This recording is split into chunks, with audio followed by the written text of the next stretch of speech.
12-tamoyil. Biznes sening munosabatingga qarab javob beradi. Shuni yaxshi esda tutish kerakki, sen biznesga qanday munosabatda bo'lsang, biznes ham senga shunday javob beradi. Agar sen biznesni jiddiy qabul qilsang, unga vaqt ajratsang, unga mehnat qilsang, u senga albatta natija va daromad olib keladi. Biroq qo'shimcha ish deb qarasang, vaqtim bo'lsa qilaman desang, ba'zan ishlab, ba'zan to'xtab qolsang, biznes ham shunday javob beradi. Natija bermaydi. Biznes oyna kabi.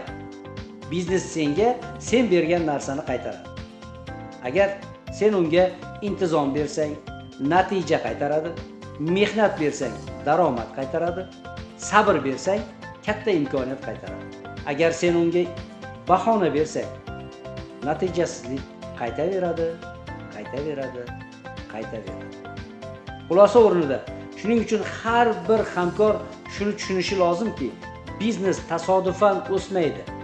Biznes munosabatga qarab o'sadi. Agar sen biznesga liderlik munosabatda bo'lsang, biznes ham senga liderlik natija ko'rsatadi.